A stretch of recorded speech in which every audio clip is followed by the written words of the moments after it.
What's going on, YouTube? Welcome to the Land of Reckless Logic. Please make sure you guys pop that like button, hit the subscribe button, and please smack the notification bell so do not miss any more posts from me. Let's get straight into this video. So hello everyone, what is going on? How you guys doing today? As you guys can already tell by the title of this video, you already know what the heck we're gonna get into. It took me a while to really get my stuff together. I seen a couple of things that I do want to speak to. So I decided I'm going to do a video on what I've seen tomorrow. But another thing too as well, I'm going to run my fair use disclaimer. Girl, hopefully my internet's working good. Let me run my disclaimer and then I'm going to get into some announcements. Let's go, y'all.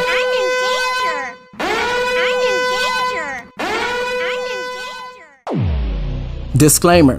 Copyright disclaimer under Section 107 of the Copyright Act of 1976. Allows is made for fair use for purposes such as criticism, always constructive. Comment down below. News reporting, I guess that's what we doing. Teaching, hopefully y'all learn something. Scholarship, we ain't got no money.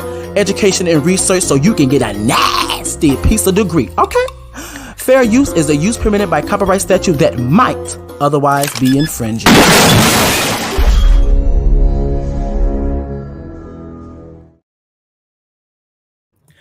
Hey Anya, how are you doing?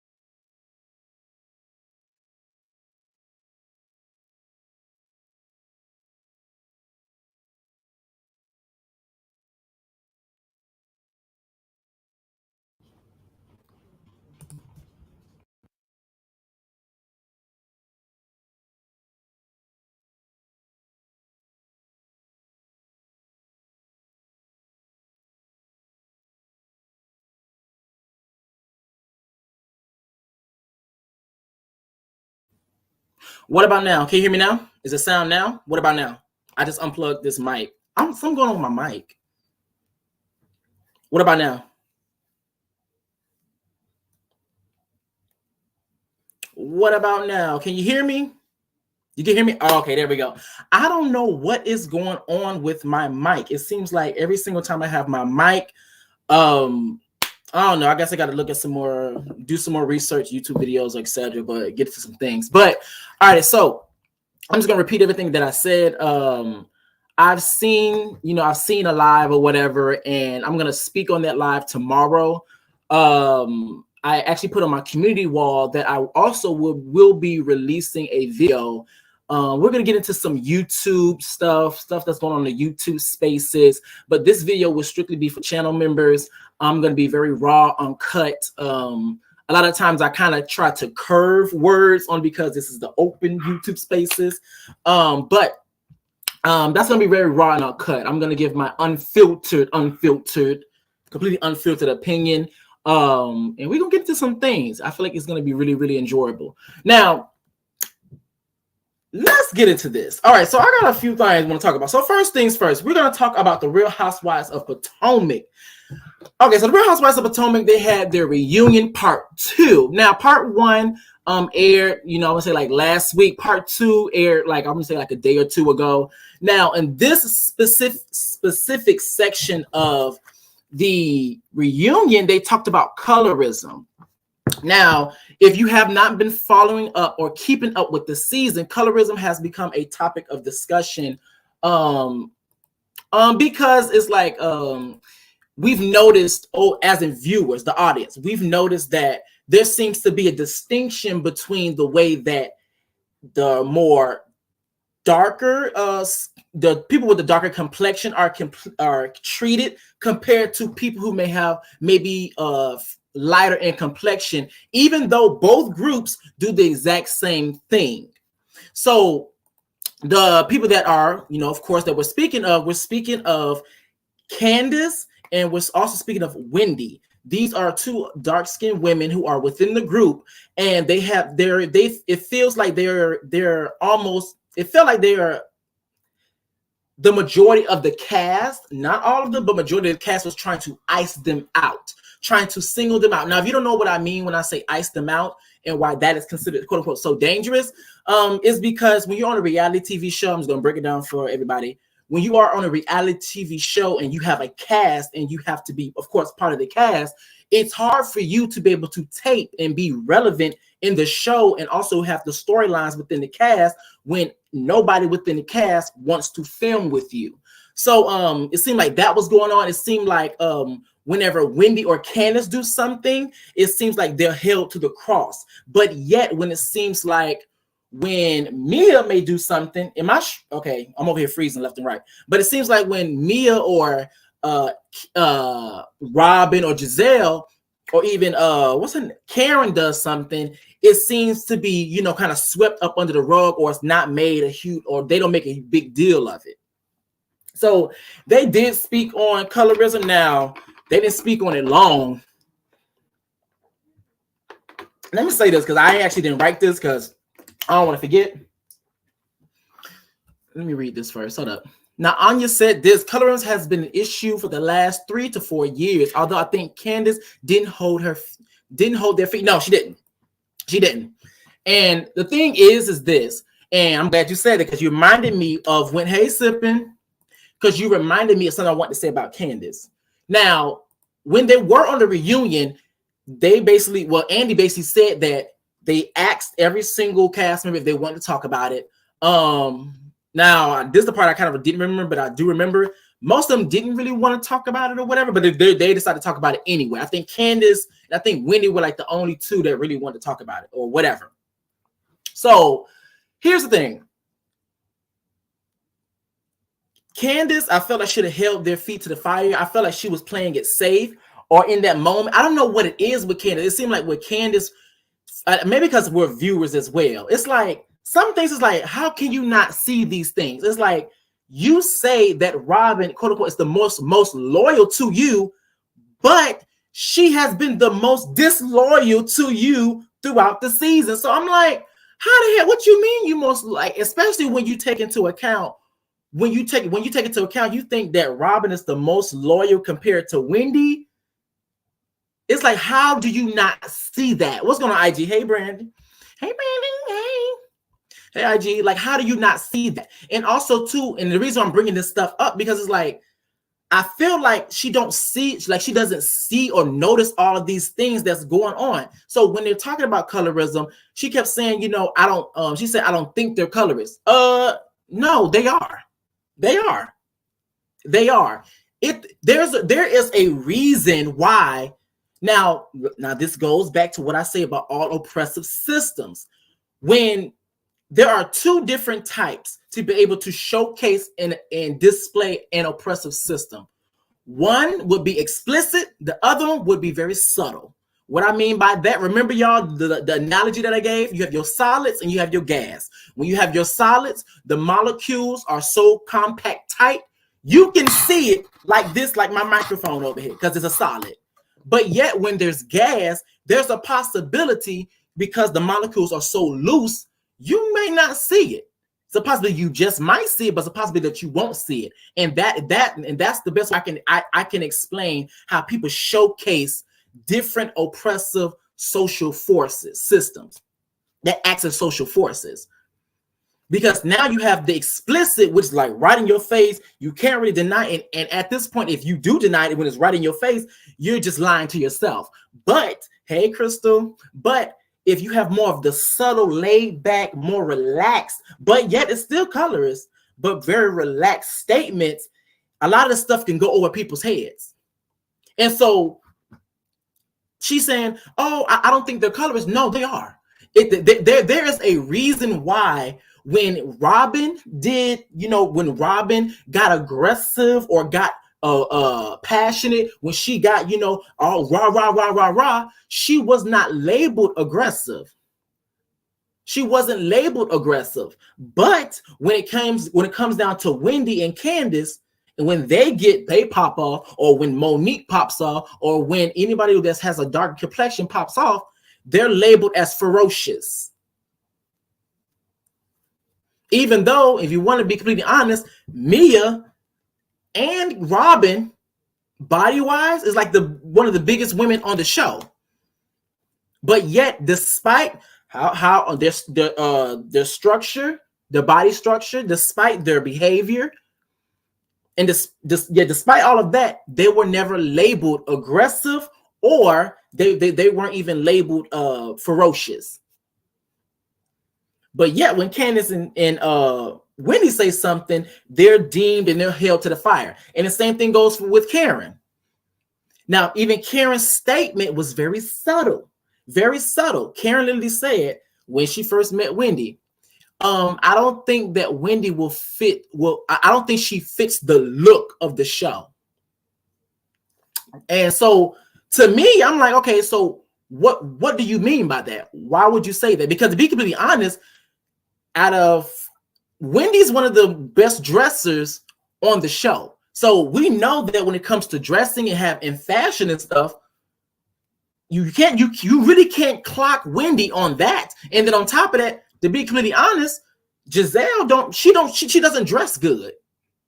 Giselle's not a fashionista. So let's just go with the narrative or the thought that, let's just say Karen was referring to her style. Gizelle ain't got no style. Some of the other women on the cast aren't really fashionistas like that. So you can't be talking about the way that she dressed. So what else can you talk about when it comes down to the look of the show? So it's very subtle. It's extremely subtle. Let me see. Now, so it's felt like a controlled conversation, and Gizelle pissed me off, and Ashley acknowledged her privilege, and still didn't gaslight her participation in being a colorist. Girl, and that's the thing. No one's gonna actually be like, I'm a colorist. I'm a color. Like no one's gonna actually admit that. Like, racists don't really, well, let's say like extremely out there, racists don't admit that they're racist. Am I frozen, y'all? Because if this continues, I'll just make this like a, let me see. Y'all make sure y'all thumbs up. Okay, so this is what April had to say. April said this, but it's always been that way. When you are a darker hue, oh, come on, human. You stand up for yourself. It's looked like it's being aggressive versus if you happen to be a lighter hue. And the thing about it, if you think about the situation that Wendy had with Mia attacked Wendy, but yet people acted like Wendy was the person. No, you're not frozen. Okay, good, because I'm over here. I got my screen over here. But thank you, Anya, for letting me know. Period. But yes, like if you think about the situation with Wendy was the one actually assaulted. She was the one actually attacked by Mia. And by the way, Mia is more of the lighter, the person with the lighter skin complexion. And Wendy has more of a darker skin hue or whatever. But Wendy was the one attacked. She was the one defending herself, but yet everybody sat up there and acted like Mia was the victim. And then Mia even went into her victim bag and started crying, especially when you take into account the actual situation. Mia started with Wendy. She was trying to blow a situation out the water about a situation that Wendy, quote unquote, had with Peter that had nothing to do with her at all. So yes, there is colorism within that group, whether they want to admit it or not. But yes, there's colorism very much present in that group. And the thing is, I feel like a lot of people, oh girl, a lot of people don't want to admit it. And I feel like they don't want to admit it because, well, I don't know what it is. It's like, because when you admit it, then you have to actually admit, you would actually have to admit the wrongdoings or the participation that you may have played. But the thing about it is that when you are admitting that you probably played, you probably had a part to play in some type of oppressive system, it does not make you bad. It does not make you bad. Once you become aware of it and then you continue to do it, that's what makes you bad. You're not, like, when someone lets you know that you may be racist, it doesn't make you bad that you were just racist unknowingly. but it makes you bad once you become aware of it. Because at that point, it's intentional. At that point, you know. I think I'm about to calm down now. Let me see. But I think I am about to calm down because, girl, this internet is over here. Okay, I'm about to calm this down. We're going to do this. This is going to be one of these shows, okay? We're going to make this an Eargasmic report because, girl, I ain't finna do this. We're finna do this because I don't feel like dealing with this today, okay? What's going on, y'all? Okay? And plus, I kind of want to, like, lean back, relax a little bit. So, yes. So we did talk Gizelle. Now, Gizelle was also mentioned on of course, the reunion. Oh, girl, my dog over here going crazy. Now, Gizelle was actually mentioned on the reunion. Now, with Gizelle, she has this thing. I do not like Gizelle. I really don't. I think she's good for the show. I'm gonna tell you this. With Gizelle, and I'm glad you said that. Anya said this. That's why I was pissed at Gizelle. She made it plain and clear she didn't feel sorry for Wendy because she doesn't like her. And I was exactly about to say that. And that's the problem. If you don't like somebody, that still does not make it okay that they were treated a certain way. Like that does, like, it's one thing if it's somebody that you don't like and they get their ass beat, just strictly based on them just getting their ass beat. But it's something completely different when a racist, colorist, whatever situation is going on and you allow it just because you don't like that person.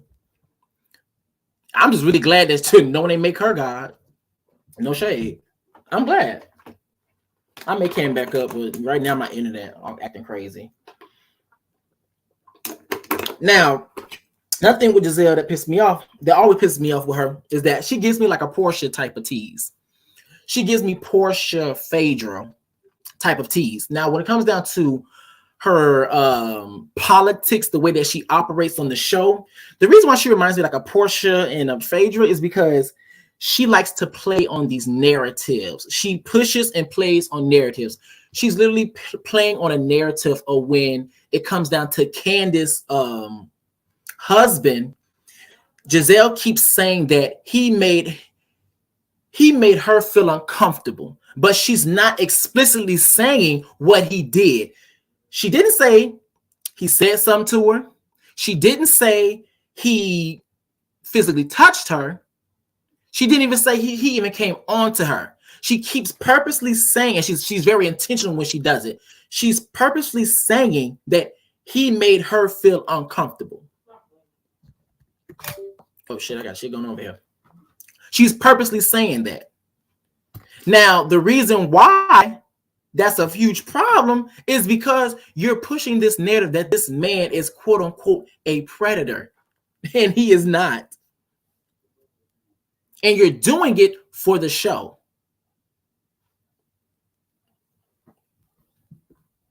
Let me see. Anya said this. Hey, Leah. Hey, Nunn.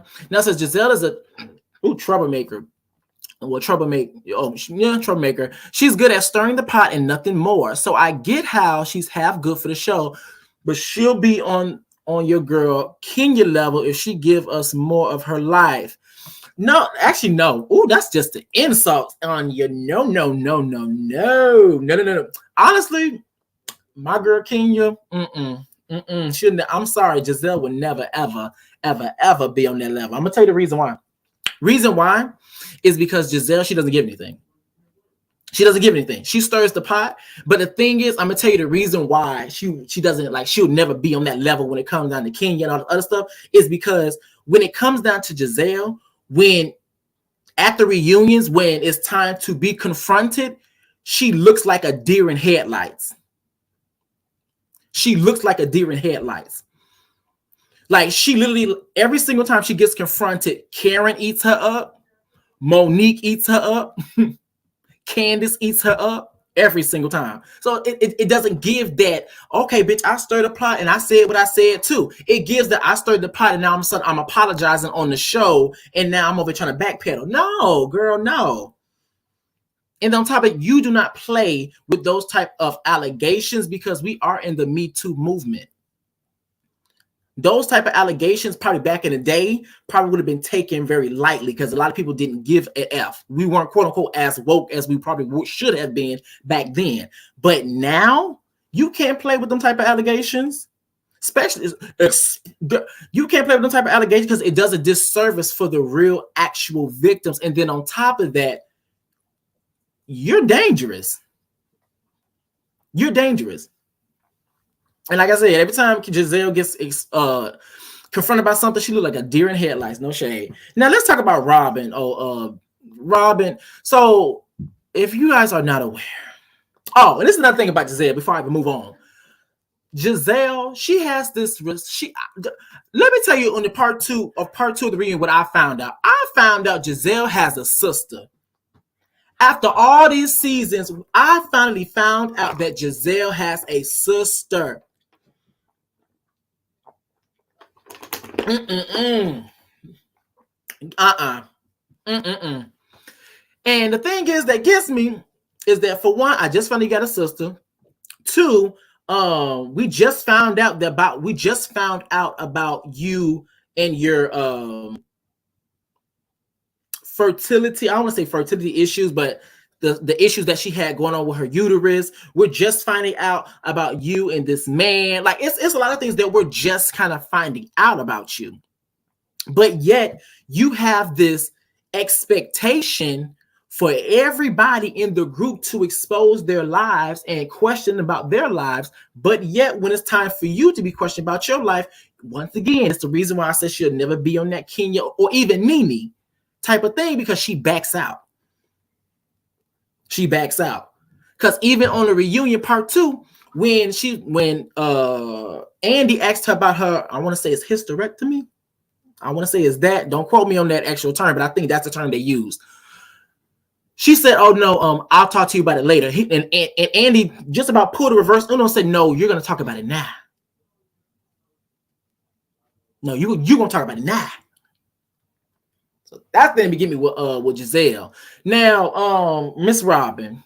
Now, if you guys have not been keeping up with Robyn, now I'm gonna say this. I've actually been looking through the Real Housewives of Atlanta, Potomac. I have to get more into like the mayonnaise sector of the Real Housewives because they do be going off of it. Oh, come on, dog, barking in the background. But I've noticed that whenever a person typically gets their walking papers, when they're typically fired from the show, they typically show a lot of flashbacks of all of the contradictions that they have done. They did the same thing when it came down to Kim Zolciak on the Real Housewives of Atlanta. They did the same thing when it came down to Sheree when she was kicked from the show. It was somebody else I wanted to say, but I forgot exactly who it was. Oh, Phaedra. And this reunion, they're doing a lot of flashbacks when it comes down to Robyn. And now, this thing, Robyn, if you have not been keeping what was going on with her, now remember early in the season, Robyn and Karen were going back and forth. They had the whole thing going on, and then Karen let it be known that, of course, Robyn's marriage is fake, and he's with another woman. And the thing is that everybody kind of laughed Karen off. But what I noticed is that when in that moment when Karen and Robyn were going back and forth, Robyn didn't deny those claims. Then later on, those claims come to the forefront and happen to be true, that there is another woman that Juan is involved with. And then not only that, Robyn clarifies, let it be known that she knew about it. And then not only that, she wants to quote unquote put the truth behind the paywall. Now I will say this. Let's talk about the unfair treatment. Now, Anya, I love that you brought up my girl Kenya. Because Kenya had a very similar situation. Well, I don't know. Now, I'm not going to say the similar situation as in the cheating on the other stuff. But she had a situation where she didn't share her life or part of her life. And so what Bravo did, they took her off of one season and she was demoted. So if I see Robyn as a peach holder next season, then that's going to be an obvious thing for me to know that there's obviously a distinction in the way that people are being treated. Because now you have Kenya. Now I believe it was Kenya, though. I do believe it was Kenya. When you have someone like Kenya, I think it was Kenya, that had a part of her life that she decided not to disclose, then was punished for it by taking a season off or demoted, or I think the combination of the two. So if I see Robyn with a peach, that's my receipt. Blatant receipt. Blatant receipt. No shade. So, and then on top of that, Robyn is such a hypocrite. She literally said that on this show, you know, we must show our lives. And then she was on Watch What Happened. Now, I'm going to say this. I'm going to move on because I do have to run through this. She literally said on what she told Candace, you know, on the show, we're supposed to present our lives and all this other stuff. Her and Gizelle saying that bullshit. But then she's on Watch What Happens Live addressing the allegations at this point, the situation with her and Juan, and how Candace was actually mad at her. And she was like, on the show, she was like, what do you mean? Like, why is she mad about, you know, what I'm going through that has nothing to do with her? It's because you gave her all that flack and trying to give her a Mammy Luther King speech talking about we must show our lives, but yet you're hiding your life. You and Gizelle are both hiding your lives, but yet you want to put everybody in the hot seat. I digress. We're going to move on, okay? So the next thing we're going to be talking about, we're going to talk about Miss Natalie Nunn almost knocking the veneers, Tommie's veneers, into the back of her skull. Now, if you're not aware, Natalie Nunn and Tommie Lee had a boxing match, I'm going to say, with Zeus Network. Now, let's talk about some of the predictions that I was hearing before the fight, and then we're going to talk about the actual fight. Then we're going to talk about what the hell the result was. Okay, so before the fight, I kept seeing a whole bunch of, oh, you know, Tommie got this. Oh, you know, Tommie got this. You know, Tommie. I saw a whole bunch of Team Tommie. To be completely honest, I was like really kind of Team Natalie. Me personally. And then on top of that, keep in mind they had actually fought, I'm gonna say like once before the actual fight. So I knew this was gonna be like if anything, I kind of felt like Natalie was going to really try to lean into those punches, to be completely honest with you. But yeah, I saw nothing but a whole bunch of Team Tommie. That's what you feel like. If you believe that, Anya, if you believe that, Anya, just if you believe that, I don't know about that. But so the actual fight happened. Now, when it came down to Tommie and Natalie, now I'm gonna say this: before they actually fought, when I actually saw like clips, videos of them training, I was like, yeah, Natalie got this. Natalie got this. Now, the reason why I said that is because every single time when I see Natalie, like, you know, boxing or whatever, or, you know, training, she looked really focused. She seemed like she put a lot of effort or time in. And then the key for me is when I seen her, she never dropped her hands. Tommie, on the other hand, she kept dropping her hands. Every time she threw a punch, she'd drop her hands. Threw a punch, drop her hands. Throw a punch, drop her hands. I was like, yep, Natalie got this. Natalie got this. Natalie got, and then on top of that, and plus on top of it, if you keep in mind, Natalie got beat up by Rolly. She got beat up by all the other girls. So she had to prove herself at this point. She had to prove herself at this point. And then on top of that, Tommie had snatched her wig off. So yeah, she had something to prove. The actual fight. Now I will say this: when it came down to the actual fight, is she used to be Tommie's boss. I don't know about anymore.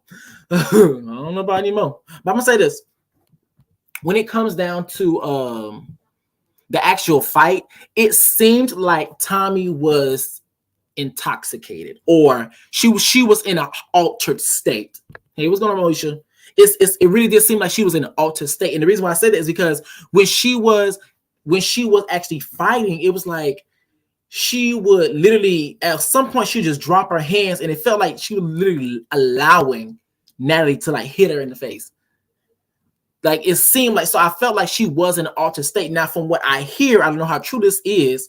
From what I hear, I don't know how true it is. I have to say it multiple times. From what I hear is that people were like, Tommie was drinking beforehand, or she was doing all types of things beforehand. So it made more sense for me to, okay, maybe that's another. And it kind of ran into the punches when it came down to Natalie. On top of that, and then on top of that, I was like, why didn't, when it came down to Tommie, it was like, why do you have that ponytail on? Why are you wearing that ponytail? I understand in boxing you're not supposed to grab hair, but even when you seen the actual fight, your ponytail came out, was all in your face, and you was getting knocked up and down and all around.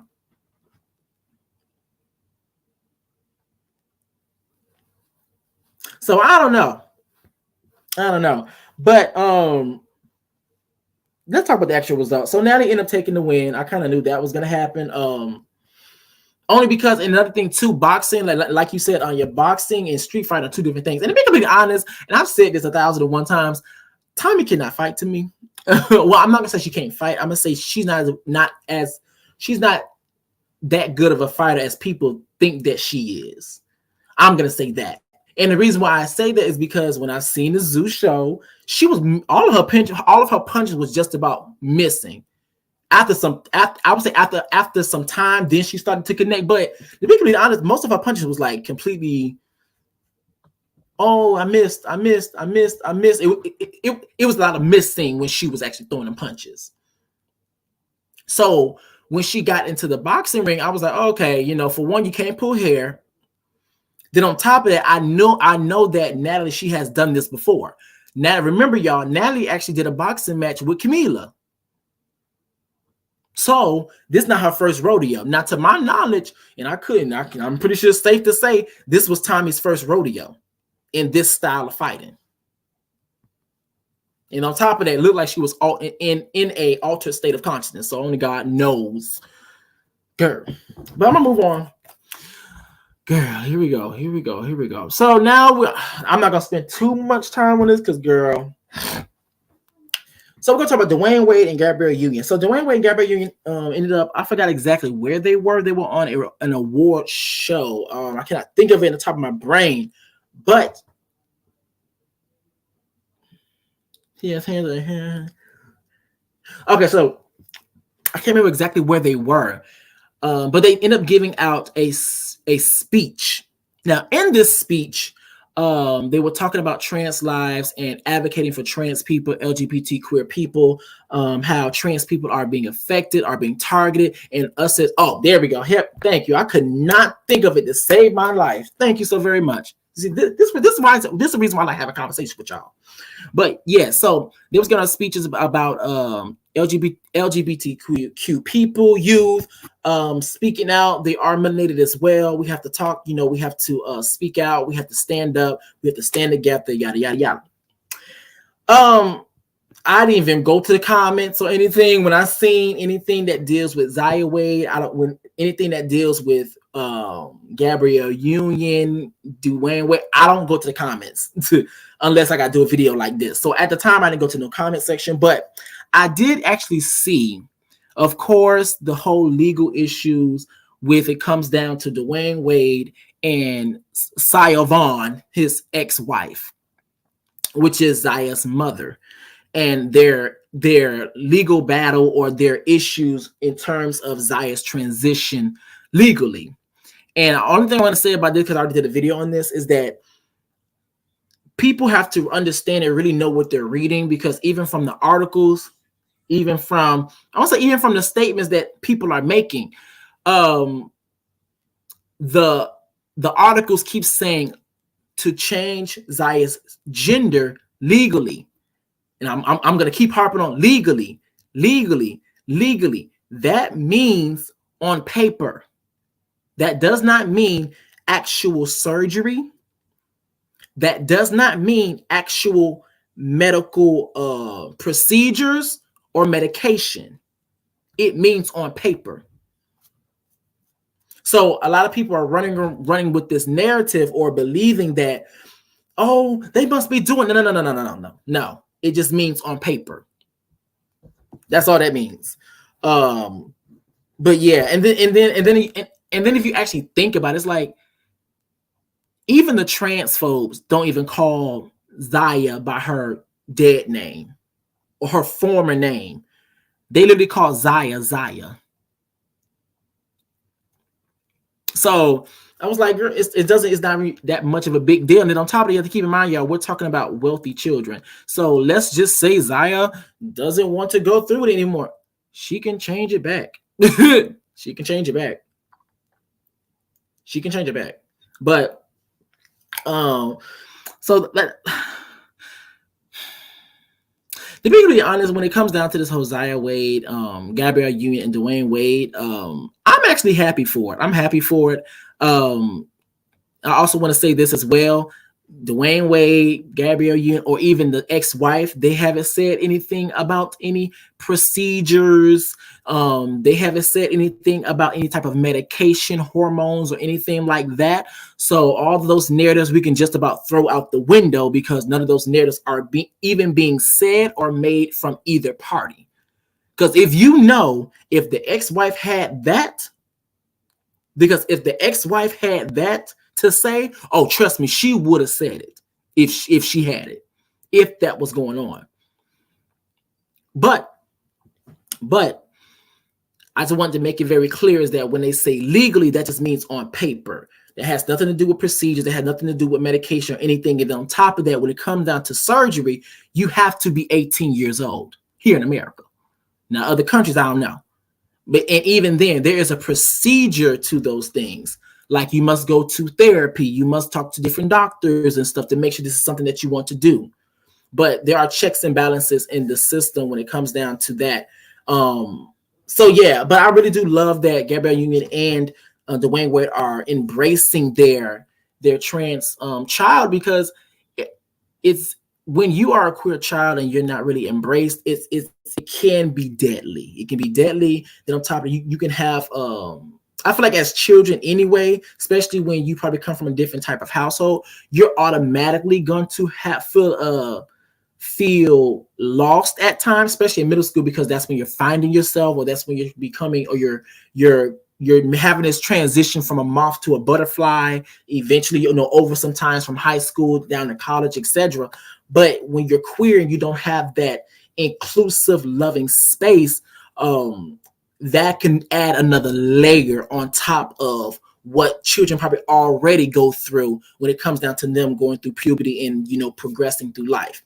So I'm really happy for them. I'm happy that they're embracing their child. I'm happy they're taking that journey with their child, instead of what people want them to do is to be the dictatorship and take the other route. But I'm going to tell you what the issue is when you take the other route of, no, you're not going to be doing all of these things. Because don't get me wrong, when it comes down to the surgery, and also I'm going to say when it comes down to the hormones, I can understand why some parents don't want to go to that.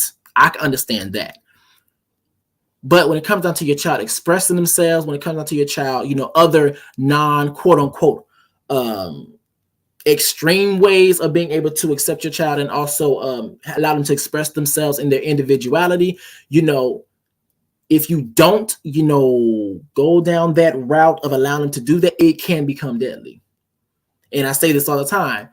A lot of these parents always want to, we're going to do this way, that way, But then yet when you literally go inside the room and you see your child hanging from a ceiling fan, all of a sudden it's a wishes, shoulda, coulda. You have the opportunity to stop it now. And what I mean by stop it now is to listen to the stories of the trans children, of the trans parents, that have told you that, accept your child, walk with your child, if only I can do this, if only I can do that. Listen to those stories, because those stories are loaded with information to tell you how to help you navigate. But that's all I'm gonna say on that. So let's get into G Herbo. Now, G Herbo had like a little incident online. Now some girl on the internet said that just about her baby, that G Herbo was the baby father of her child. Now, here's the thing when it comes down to that. I'm just gonna be honest. The girl came out eventually after these quote unquote allegations gained traction. She came out and said it was a joke. And here's the thing. I'm just going to say this and I'm going to move on. I really want to talk about this because it's really irking my spirit. Now the law should really start to hold people accountable for the stupid ish that they put out on the internet. Because yes, it could have been taken as a joke on people's end, but I'm just kind of sick and tired of people, quote unquote, making jokes, coming up with allegations just because they were bored, or just to come up with allegations just so they can become famous, just because they can come up with allegations and, you know, have money and stuff, and just about come up with basically lies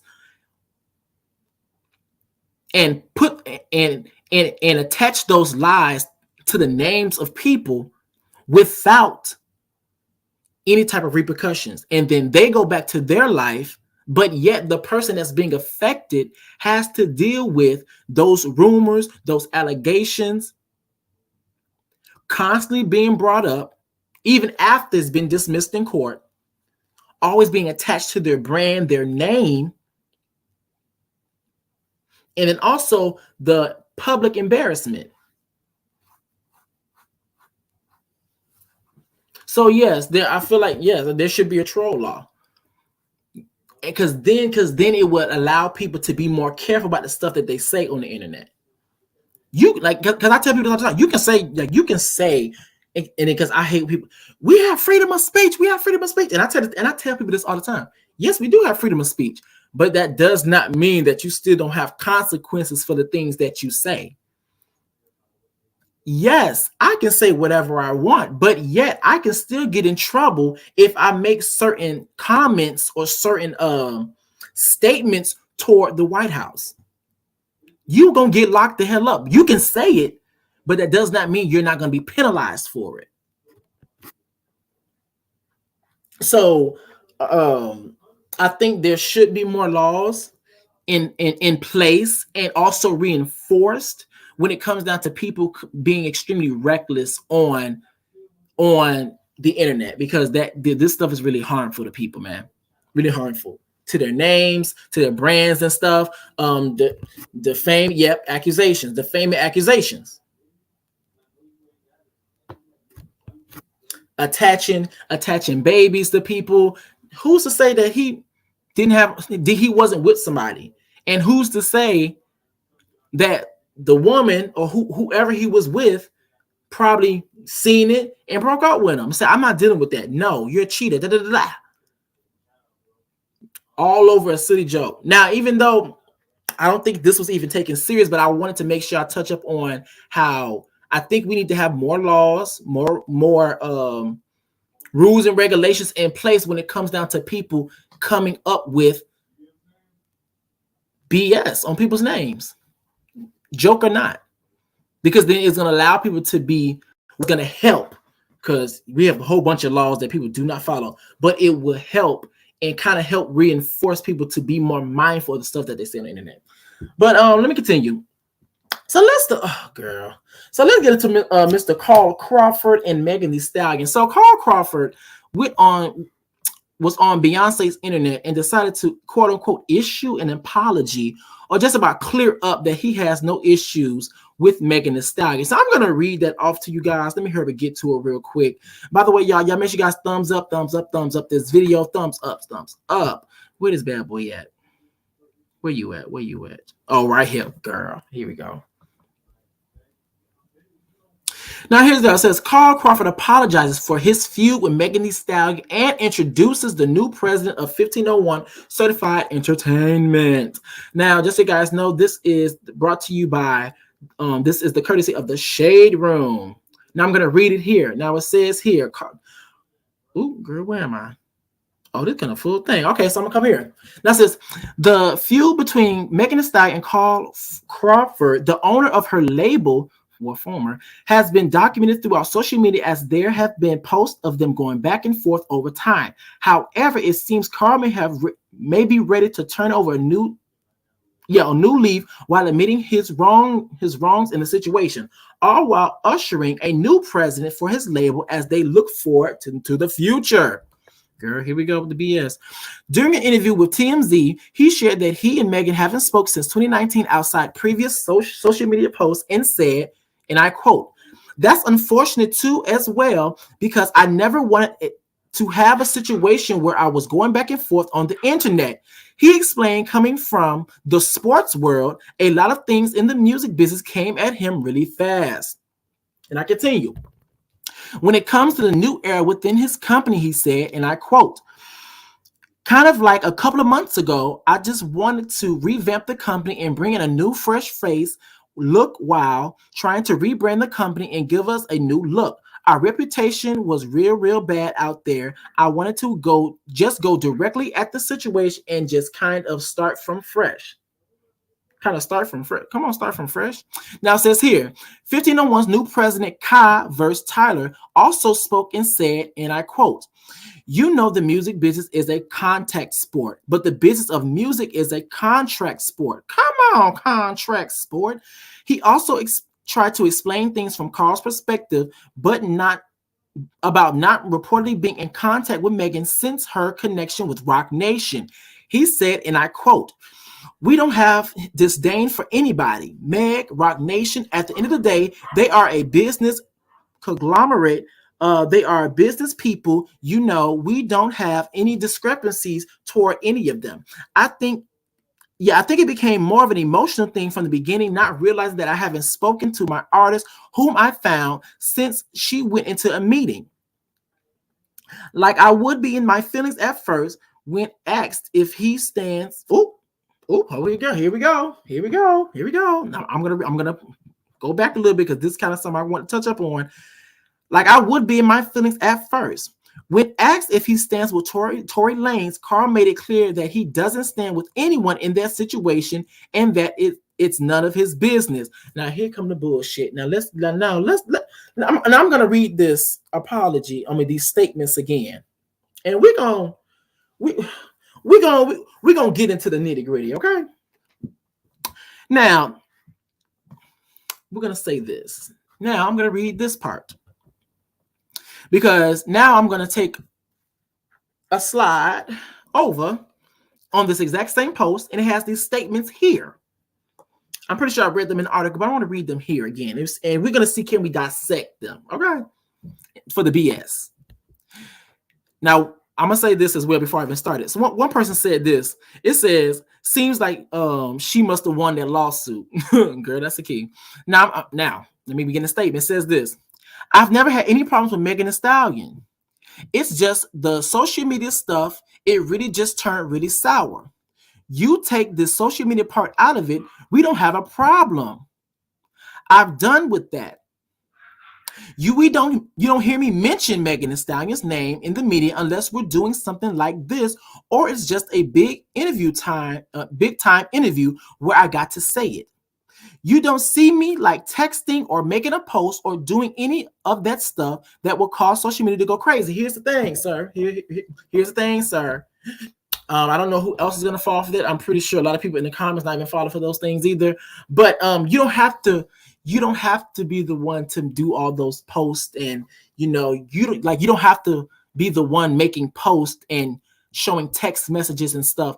It's also called working behind the scenes. It's also called, you can have different artists do those things for you. Not saying that you have or haven't, but there's different methods to be able to get your point across and your message across to someone that you just might not like, but yet you still have power in the industry, because you do have other artists like Erica Banks. So yeah, no.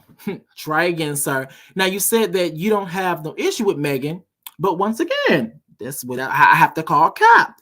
And the reason why I gotta call cap is because, sir, you literally went on the internet bashing this woman. But not only that, you was literally hugged up, partying with Tory Lanez in the middle. I don't want to say even in the middle. Well, I'm saying in the middle of their situation, but before trial started, you was literally hugged up and partying with Tory Lanez. But now that the situation that went sour, all of a sudden you don't stand with anybody in that situation, but yet you was hugged up and partying with him beforehand, And then not only that, you're also associated with Kelsey, but yet you don't have no issue. Like, these are the subtle ways of being able to let somebody know I don't have an issue, but at the same time, for the people who don't clock it, I can be able to retract my statement and act like I didn't do all the BS I was trying to do behind the scenes. You was linked up with Tory Lanez. You was also linked up with Kelsey, which is also a person associated with the situation, but also went up there and tried to derail, that actually attempted to derail the progress of the trial. But you don't have no, you don't take any issue with Megan Thee Stallion. Okay. Y'all let me know in the comments, in the chat, if y'all believe that. I don't believe that, not one bit, but I digress. I'm going to continue. I'm going to do one more thing.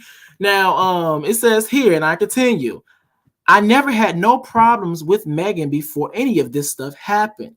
It's just like literally one day we were cool. We was cool. And literally the next day we wasn't. I haven't spoken to her since the day in 2019. Y'all know the picture with Jay-Z. Because she went to Roc Nation, she got different management.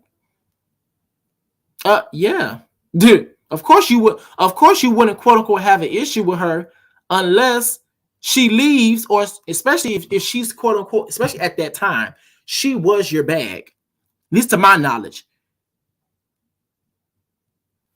Yeah, no more. Yeah, no more.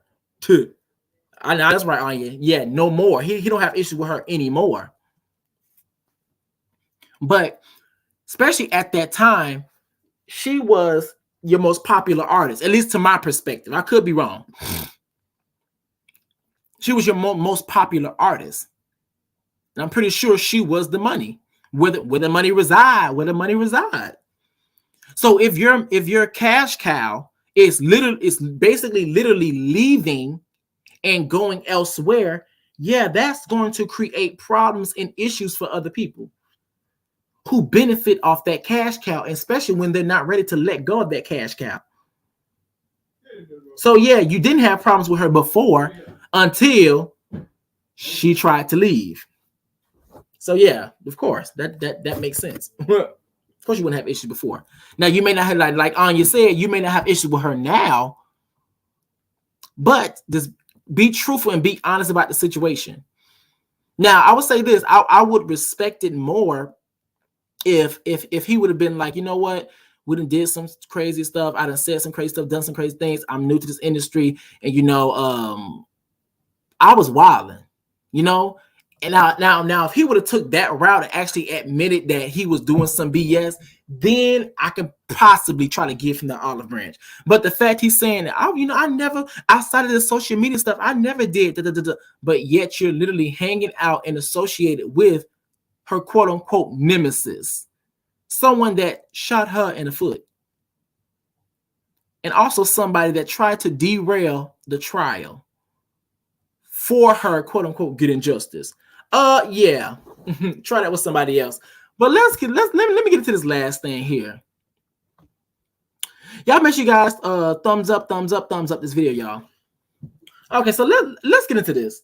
Now we're gonna get to Miss Ciara. Now Ciara is quote unquote being held to the her feet is being held to the fire. Now the reason why her feet is being held to the fire is because girl, she has a song for the girls. And people are trying to say that her music is pushing an agenda for women to be independent. Girl, here we go. Here we go. People are saying that Ciara's music is pushing women to become independent. Here we go, y'all. My thing is, why wouldn't you want women to be independent? If you are a full-fledged, capable adult, you should be self-sufficient and independent. You should be independent. I'm sorry. A lot of people, that is toxic for people to believe that When someone says, I don't need you, but I want you, that's how it should be. Because if your spouse, your boyfriend, girlfriend, etc., and honestly, this message is really gender neutral. If your partner gets up and leaves tomorrow, you should be able to know how to function. You should be able to function on your own. If your spouse or anybody, they just so, because keep in mind too, not everybody just walks out. Everything does not always have to be like this like someone initiated to leave. Sometimes people pass away. If your significant other passes away, like someone like a Lauren London and Nipsey Hussle, you have to be able to be independent and self-sufficient enough to be able to still move on.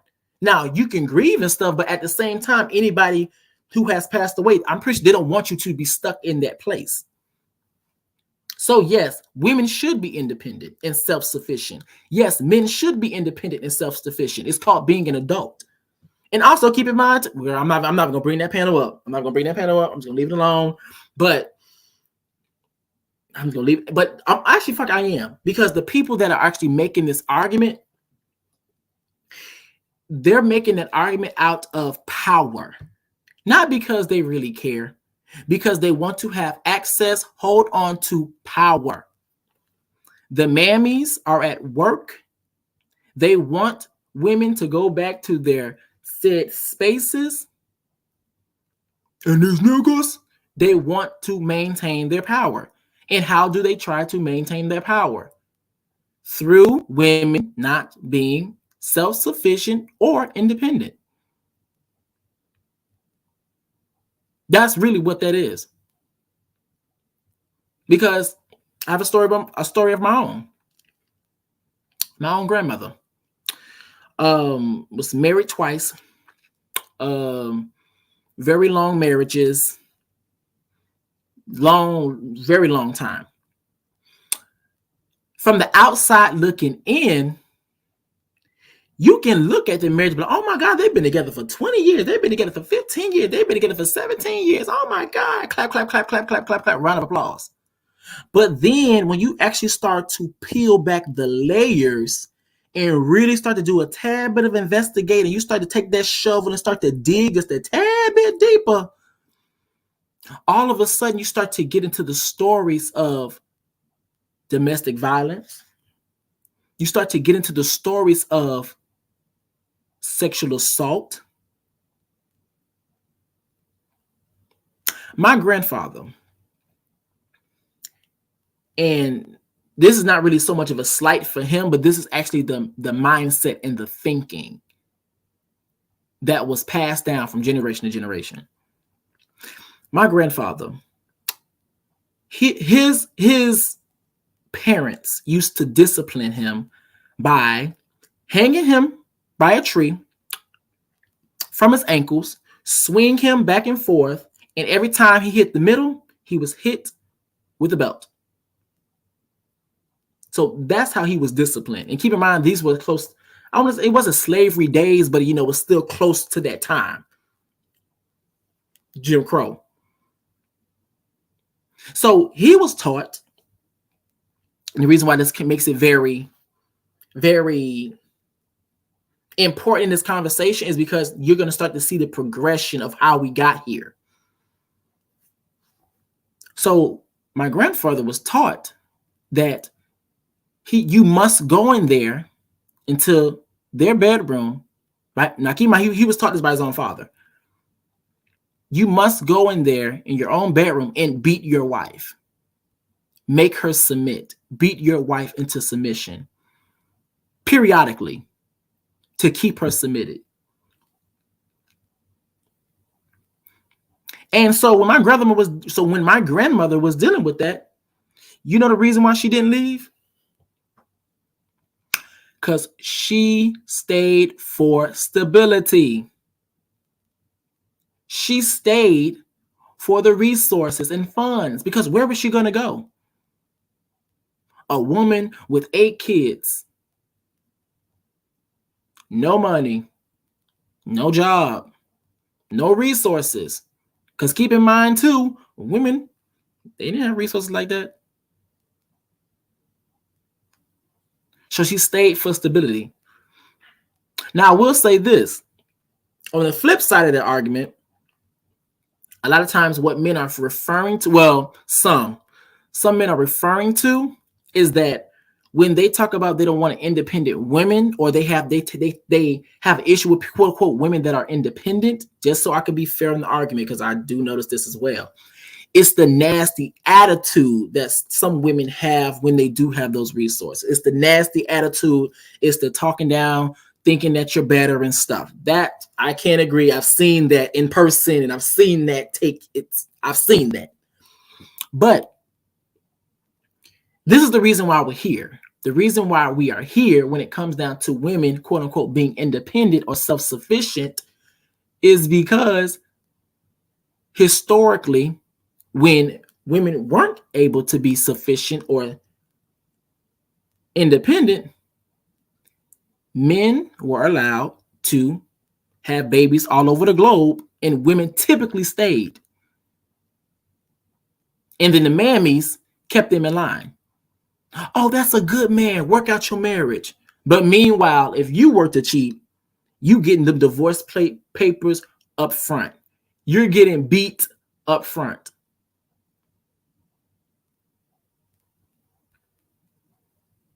So this is the reason why we're here. The reason why we're here is because when women didn't have those options to leave, they suffered. And this also goes to another reason why, when you actually think about when men specifically say, oh, when they complain about women being masculine and all these different things and all these things these women are doing and they feel a certain way about it, I'm like, what you're essentially telling me without actually telling me is that, sir, you're having issue with bringing something more to the table than just your money. Because that back in the day, that's all it took for, quote unquote, a man to have a wife. You must provide. Well, that was the most important thing. You must provide. But now that women are actually able to make their own money, make their own funds, have their own money, have their own funds, have their house, have their own table, you have to bring something more. Now, what is that something? That's the question that you have to answer and be on your own journey to get to, besides your money. So that's really what all the people had to say. And then on top of that, I'm going to say this and I'm going to exit this out.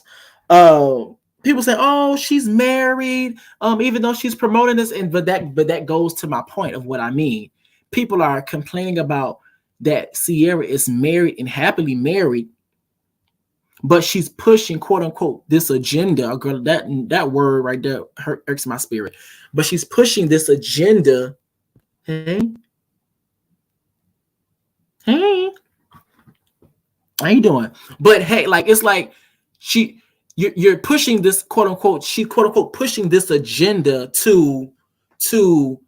for women to be independent. But the thing is, the point, and this is the reason why some people are not, they're not capable of having certain conversations, because it's like, but that goes more to what I'm saying. More to what I'm saying is that every individual going into relationships should, but not always going to happen, they should be self-sufficient and independent enough. There should be no reason why you are in a relationship and the only foundation is the husband. That doesn't make any sense. When it's better to have two foundations, the husband, the wife, or the husband and the husband, or the wife and the wife, etc. You come together and make one. So the actual message that's being taught is for people to be healthy, be whole when you get into relationships. Because if you can't do something by yourself, what do you think you're going to do with somebody else? What do you think is going to happen? what do you think what progress do you think is actually going to be made? Especially if we know that everybody get into relationships, they're not whole themselves. And with them not being whole themselves, people can manipulate that. Oh, I'm going to leave if you don't do this. Oh, no, I'll just do it. I'm going to leave if you don't do that. Oh, my God, you don't do that. I'm going to leave and do that. Oh, my God. So, to be completely honest, like, that's really it for my video for today. I just wanted to make sure I touch up on them things. You guys make sure, I do want to give a shout out. Let me do this because I didn't do it yesterday because I didn't even know. I want to shout out all my Cash Appers from yesterday. All right, so Anya, thank you for your contribution. I really appreciate it yesterday. Hey, Intersex, I'm about to get up off here, Intersex. You're gonna have to get that playback. But thank you for your contribution, Anya, yesterday. I really appreciate it. Yesterday got extremely heated dirt. And on top of that, I ended up switching devices. So, baby, I couldn't even check to see anything. Thank you. I'm just gonna say your last name. Actually, I'm just gonna call you Kim because I don't want to put your full name out there. Thank you, Kim, for your contribution. I really appreciate it. And thank you, IG.